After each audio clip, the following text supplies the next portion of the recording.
Isang karangalan na manumpa sa aking katungkulan bilang kongresista ng ikalawang distrito ng Parañaque sa harap ng ating bagong halal na Vice Pangulo. Sip-sip mo ha, animal ka ha. Dali ha. Vice President Sara Duterte. Thank you Ma'am VP Sara for supporting me as I enter a new stage in my journey of serving people of Parañaque. Trapong-trapo datingan ito, Brad. Sa lahat ng aking mga kababayan dito sa Parañaque, maraming salamat po sa inyong suporta at tiwala. I will always work towards being worthy of your trust. Kasi gano'n naman talaga nangyari, ginamit mo eh. Wala akong biro, ginamit mo ang mga Duterte para sa sarili mong kapakanan.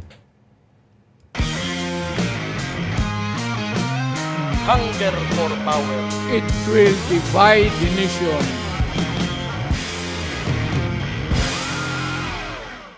Magandang araw sa inyong lahat. Ako po si Banat Bay at ngayong araw na ito meron tayong bagong programa. Ano po yan? Yan po yung tinatawag na Manga Alert o di kaya Trapo Alert.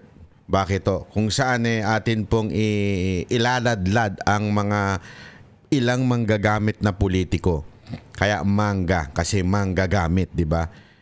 Bakit to manggagamit? Ipapaliwanag ko sa inyo sa pamamagitan ng unang-unang bumongga sa akin. Ha? Bumingo ika nga. Unang-unang bumingo pala, hindi bumongga. Unang-unang bumingo sa akin, mga kababayan, walang iba ho kung hindi itong isang congressman na mantakin mo, ha? Ito, ganito katindi ang congressman na yan, ha? Itong congressman na yun, dati itong kaalyado. Dating kaalyado po ito ng mga Duterte. Sa katunayan, sa tindi ng pagiging kaalyado nito, una, nung siya'y sumumpa bilang kongresista, abay sumumpa po siya kay Vice President Sara Duterte. Ang makahula, may bonus sa akin ng 1,000. Sige na, unahan niya.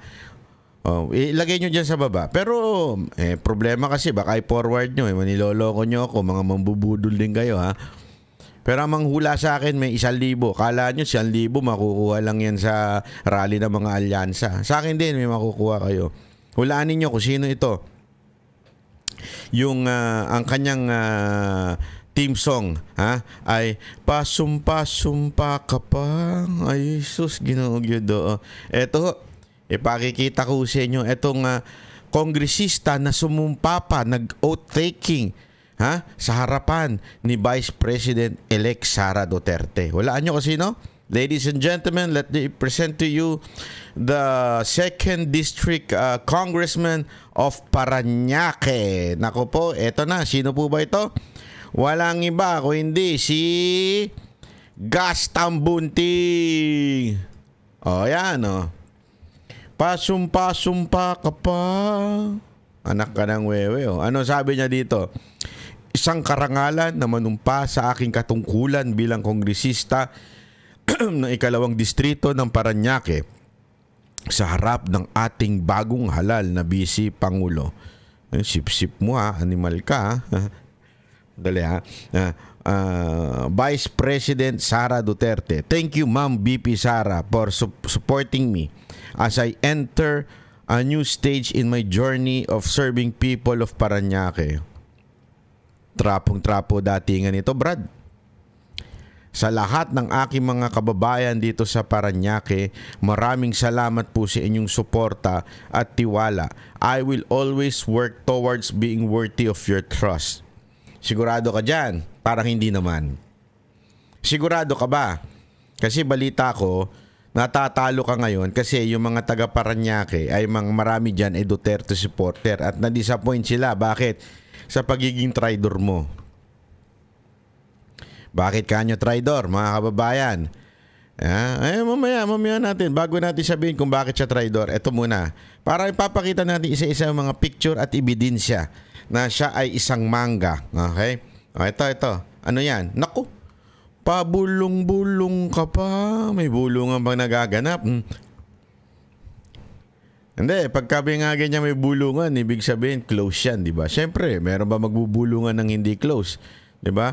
Close yan, mga kababayan. So meron silang bulungan na naganapan ni VP Sara Duterte, talaga nga naman ibang level ng pagiging traidor mo, sir. Hindi ibang level 'yan, yung ganyang kaka-traidor, mantakin mo may tiwala sa iyo si VP Sara Duterte, mantakin mo meron siya sa yung sa kanya ka pa. Alam, sa sobrang busy ni VP Sara Duterte, kahit yung mga tunay na kaibigan niya wala nang oras si VP. Bakit? Kasi sobrang busy niya, napaka workaholic niya. Yung totoong workaholic kasi may bago daw definition ngayon ng workaholic ang mga congressman hindi ko alam kung ito, pero alam ko hindi naman siya siguro ganyan. Pero meron kasing bagong ngayon Meron bagong definition ng workaholic ang mga congressman. Ano yun? Work in the morning, alcoholic at night. Ay, grabe naman. Pero hindi ganoon si Tam Bunting, hindi ganoon. Hindi naman halata sa kanya na manginginom siya. O, hindi naman, sa tingin ko hindi siya manginginom Hindi naman siguro. Okay? Pero gayon pa man, balik tayo sa sinasabi natin na medyo meron talagang closeness itong si Tam Bunting at saka si VP Sara Duterte. Sobrang close nila kasi may bulungan nagaganap Di ba? Pwede mo bang sabihin sa jowa mo na, naku, bulong lang kami, bulong lang. Di ba? Walang yan, walang Hindi, may closeness. Ibig sabihin ng closeness, walang malisya. Ibig sabihin, close kayo sa trabaho, di ba? Close kayo sa ginagawa ninyo kasi may bulungan kayo nagaganap. Di ba? Hindi kaya nagbubulungan kasi hindi marinig kasi naka-face mask. Basta may bulungan sila. Pero ang kapal ng mukha mo, Tam Bunting, sobrang kapal ng mukha mo, umaabot hanggang dito yung kakapalan ng mukha mo sa akin, kahit malayo-layo ako sa Paranaque, kasi isa ka sa pumirma. Hindi, eto mga kababayan, ako hindi ko to kayang gawin alam mo yun, kunwari makaaway ko man ng isang tao, hindi man kami magkasundo, pero dati kaming close, dati kaming magkaibigan, somehow meron akong utang na loob kasi mantakin mo ang nag-preside ng iyong oath taking yung vice presidente, tapos mantakin mo isa ka sa pumirma sa impeachment ni VP Sara Duterte. Anak ka naman ng wewe grabe ang mo ang dapat diyan, alam mo bumili ka ng bagoong. Bakit? Sobra ka manggagamit manggang-mangga ka Sinulit-sulit mo may bulungan pa. Hindi, baka sabihin ninyo ito pa may papakita ko, aside siya yung pumirma diyan sa impeachment, isa sa mga impeachment, close din siya. Kita mo yung ngiti mo, ngiting panalo diyan, brad, para kang nanalo na CP stick diyan di ba yung ngiti mo para talagang Mr. President, close kami ng anak mo President, Mr. President, close kami tingnan mo. Sino naman yung nasa baba? Naku po. Naku po, pareho ng karakas. Ano po yan? Bakit ganyan yan? Ano yung pareho silang karakas? Huwag nyo masamain yun. Walang akong ibig sabihin. Hindi physical yung sinasabi kong pareho ng karakas. Ang sinasabi natin, pareho silang quote-unquote close sa mga Duterte. Di ba? Pati yung anak mo close sa mga Duterte, pero natiis mong pirmahan ng impeachment ni VP Sara Duterte. Ang tindi ng level ng pagka-traidor mo, sir, Hindi, walang biro. Napakatindi ng level ng pagka-traidor mo. Hindi ko kaya yung ganyang ka-traidoran, di ba? I mean, kami, meron ako mga kaibigan, di ba? Siguro, magkikriticize kami sa isa't isa, magpupunahan kami sa isa't isa, mga vlogger. Pero hindi naman yung ganyang ka-traidor. 'Di ba? Na alam mong close mo tapos biglang pipirma ka para sa ikakatanggal ng isang tao, nag-aakusa ng walang ebidensya, 'di ba? Ganoon Happy birthday po, President Rodrigo Roa Duterte. O kita mo na, naimbitahan ka pa sa birthday, 'di ba? Pag ganyan-ganyan ka pa. That's not nice. 'Di ba? That is not nice.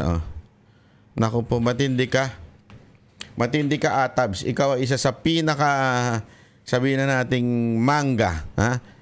Umanay ka na sa linya ni Senator Amy. Pareho kayo, di ba? Grabe, no? Eto pa. Eto, para naman sabihin ninyo, ganun ba? Ganun ang ibig sabihin nun? Eto pa. Antindi. Bakit? Ayan. Walaan nyo. Ano nakasulat dyan? Ano nakasulat dyan? Sa bawat araw maging matatag at maayos ang gawin ng bawat kawani ng DepEd. Yan ang sabi ng boss ko. Naku po, mantakin mo. Mantakin mo. Na-appoint po yung asawa, si Joy Tambunting. With USEC, secretary staff. With USEC, chief of staff ng siya po ay DepEd Central Office Manager. Mantakin mo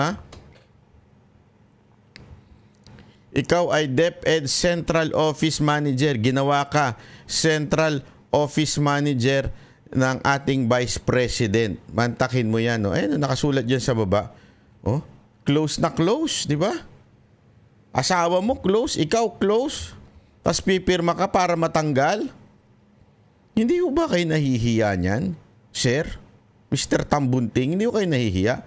Ang tindi ng pagiging traidor nyo kay BP Sara Duterte, di ba? Pagiging manggagamit ninyo. Talagang, mantakin mo, Hinair pa ni BP Sara Duterte sa kanyang departamento yung asawa ni Gas Tambunting, Congressman Gas Tambunting. Hindi lang ikaw ang may utang na loob, Congressman. Pati yung asawa mo may utang na loob. Pero ang lupit mo, pumirma ka sa impeachment ni BP Sara Duterte. Alam mo, ibang level yung ginagawa mo talaga. Ibang level yan. As in, ibang level yung ganyang klaseng panggagamit mo. Di ba? Matindi yan ito pa. Papakita pa natin. Ayan. Ayan. Isipin mo may paganyan-ganyan pa. Wait lang. Basahin natin Ayan. When I first joined DepEd in June of 2022, Holy Mass was celebrated once a month in the central office on the request of our VP and Secretary Sara Duterte. Ano VP and Secretary Sara Duterte? Okay. Tama. We instead had it every week, and she says it's all about of well-being of our co-employees, upliftment of their spirits better on a weekly mass opportunity. Our first mass this year. Happy New Year to everyone, di ba? Puring-puri ka pa sa ginawa ni BP Sara Duterte na nagpapamisa every week, di ba? Every week pinuri mo pa para sa well-being ng mga co-employees mo. 'Di ba? Meron kayong simba once a week. Asan na yung pagsisimba mo? Nawala. 'Di ba? Ayan po ang asawa ni Gas Tambunting na itinuring din, malamang sa malamang, isang malapit na kaalyado at malapit na kaibigan ni BP Sara Duterte. Pero anong ginawa nyo sa huli? Ay naku. Speaking of simba, alam mo, ganyan na ganyan din nung Hindi, alam mo, sa totoo lang, ganyan na ganyan din po yung ibang mga disipulo ng ating Panginoong Jesus, di ba? As in closeness, as in yung katabi talaga, doon kumakain sila. Tandaan ninyo, nung unang panahon, pag ikaw ay sumama sa hapagkainan at talagang, kasi when you say at that time, when you dine, hindi ho yung mga katulad ngayon na parang fast food ang kainan, yung wala pang 30 minutes na hinain sa'yo, ubus na. Hindi. Sa panahon nung panahon ni Kristo, when you say you dine, it's a fellowship. It's more than 2 hours of talking and being at the moment. Walang cellphone. Siyempre, hindi naman siguro nagsiselfone mga tao. Ngayon kasi, ugali na ng mga Pilipino. Magdi-dinner ang pamilya, nagse-cellphone ng anak, di ba? Para bagang napipilitan lang yung anak. Minsan, ang sarap nga hampas yung cellphone sa mga anak ayaw nyo kaming kausapin. No, sige, kayo nang bahala magpakain sa sarili ninyo. Sigurado ko, bababa nila, cellphone nila. Bahala na kayo kumain. Maghanap na kayo na magpapakain sa inyo. Hindi, totoo Diyan, nung time na yan, when you dine with a person, ibig sabihin you're close. Kaya nga naalala ko dito yung kay Kristo eh. Close sila nung mga disipulo. Yung mga disipulo na close, nung at the moment na inuusig na, ba't pinagbibintangan ng kung ano-ano si Kristo. Tandaan ninyo, Jesus Christ was crucified not because He's preaching another gospel. No. He was accused of many things. As in, kasi at that time, merong ano yun eh, merong nangyayaring parang hindi naman revolusyon o revolt.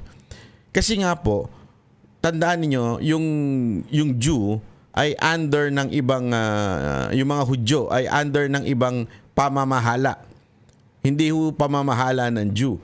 So, laging praning po yung pinuno nung sumakop sa kanila. Kaya tuloy, etong mga Jew, minsan may mga zilot sa kanila, yung parang mga hindi naman aktivista, parang gano'n ang datingan. Pero gano'n, parang papalag sa gobyerno na tapos meron pang prophecy na merong King of Kings na papanganak na magpapalaya sa Jew. Kasi nga, remember, sila po ay under different government. So iniisip siguro nila, nako, ito na si Kristo yun, magpapalaya sa amin sa gobyerno ng na sumakop sa amin. So nagsama-sama sila, sinundan nila. Pero kasi lagi nagsasabi ang Panginoong Hesus kingdom. Akala nila na the Lord Jesus Christ were establishing a kingdom here on earth. Hindi yun ang tinutukoy ng Panginoon. Kung hindi kingdom in heaven o the second life o yung eternity, yun po ang pinag-uusapan ng Panginoon. Yung mga disipulo niya, sumusunod sa kanya nung una, akala kasi parang mamumuno tayo ng isang revolusyon. Ganun ang datingan noon. Kaya yung mga akusasyon kay Jesus Christ was rebellion. Yun ang mga ina-accuse sa kanya, kung ano-ano pa mga ina-accuse sa kanya. At kaduluduluhan, yung mga disipulong nagsabing hindi ka namin iiwan, hindi ka namin papababayaan, mamamatay kami. Si Pedro ganun, di ba? Nung pinagbibintangan na ang Panginoong Hesus, nung siya po ay bibitayin na through crucifying, di ba? Sa cross, binitawan ngayon siya. Binitawan siya ng mga disipulo. Di ba? At yung isa nga doon, nagbigti pa. Totoo. Yung isang disipulo, pinalitan nyo kasi nagbigti. Wala akong meaning dito Gastang bunting. Huwag ka magano Hindi maganda yun. Huwag mo isipin yun. Pwede ka naman humingi ng tawad Kasi tandaan mo, dalawang klase ang pinakita ng Biblia na hindi naging loyal sa Panginoon. Si Judas at saka si Pedro. Si Judas nagbigti, si Pedro nagrepent and eventually lead the church. 'Di ba?